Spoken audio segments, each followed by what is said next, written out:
الو. السلام عليكم. وعليكم السلام. ازيك يا عم علاء؟ ازيك يا حاج؟ الله يبارك فيك. هاي. اما اقول لك ايه يا واد عم؟ ايوه يا حاج. سيد عبد العال معاك. مين؟ سيد عبد العال بتاع الفرن معاك. سيد عبد العال؟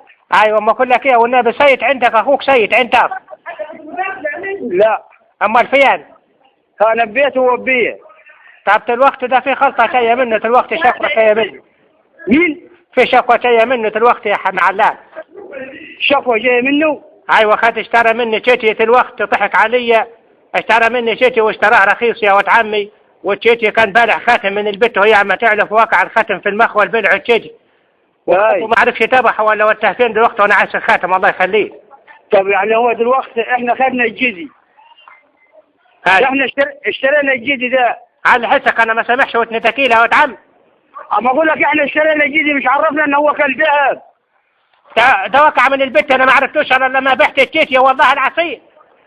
طب يعني هو كانوا الجدي ولا مين خدوه؟ التشيتي بلع الخاتم دلوقتي ولا الجدي بلع الخاتم. طيب سيد خدوا لمين؟ مين؟ خدوا لمين سيد؟ ما عرفش يا ولد عم خدوا الحس معاه في الشغل ولا خدوا هو هيدفعوا الكلام. الله يخليك تشيل الختم انا راجل غلبان على الله. يا عم فهمني يا عم لله. اتفضل. احنا ما عندناش افراح ولا عندنا حاجه. مين اللي اشتراه؟ وتاه القصيه؟ مين اللي اشتراه من سيد؟ انا شفت يا ولد عمي هو اللي خاته مني الوقت وكان انا مش عارفه وقت الواحد صاحبه ولا الوقت وتختم ثلاثة اشرام ونص حرام عليه. يعني احنا حرام عليك، احنا ناطين عليك الحصان. اما تقول ايه؟ احنا سرقناه. ما سامحش يا ولد عم انا حد حسك انا واتني تكيل. طب انك تقيل انا هعمل لك ايه انا طيب دلوقتي؟ اما تقول ايه؟ يا نهارك انت. مين اللي خد منك الجدي؟ خات عم سيد الوقت اللي ما يحلق راسه قرع على طول تكل نقع الله. اخوي مش مشتري معزه يا عم الحاج.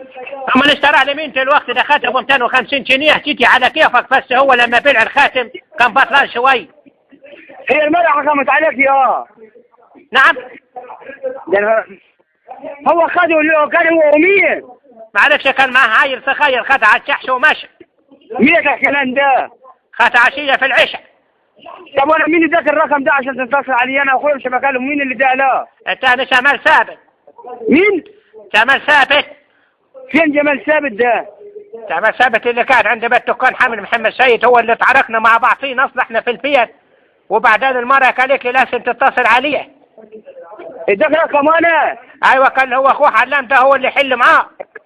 طب انا اخويا انا دلوقتي في شغل حكومه ما اعرفش هو سايق فين وحته بالظبط، بتعالى له بكره. ده الخاتم يعمل له بتاع 1000 وشويه يا عم احنا سرقناه منه. طب الخاتم الجيت يبيع الخاتم في الوقت والخاتم في بطن الجيت. طيب الجيت ما كانش في الجيدي ما اتباعش يبقى كيف؟ تمام. ما اقول لك لو هو ما خاتوش احنا نعمل نوديه عند الوحده ولا حاجه ونعمل له عمليه ونطلع منه الخاتم من بطنه.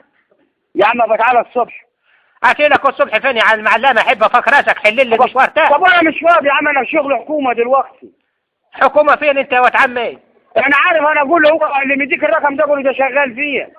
طب ما هو كان ده شغال شركه في المجمع، بس انا عايز احل انت تحل اللي معاك انت يا ولد عم. يا عم اسمعني، انت جنبك يحيى زكريا. انا ما جنبيش حتى يا عم، انا راجل في البيت، انا جنبي البيت.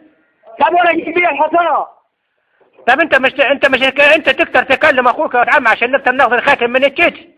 طب انا الوقت ده يا حول الله يا رب، تعالى لي الصبح انا شافك المشوار ده. اتي لك في الصبح فين؟ في المجمع. فين في المجمع؟ الله يخرب بيت ابوكم وبات المجمع، اخوك تعك عليه وخات مني الجيت. طيب يا راجل يا ابن الكلب يا ناقص، طب تعالى خش مير ثاني. اخش مار فين بس يا عم علاء؟ طب انت الوقت مش انت لما تدعي. طب ادعي لك فين انت بس صغير ما تبقاش كليل عتب وما تبقى محتاج. طب يلا الصبح ما عندناش معك. كيف بس يا ولد عمي؟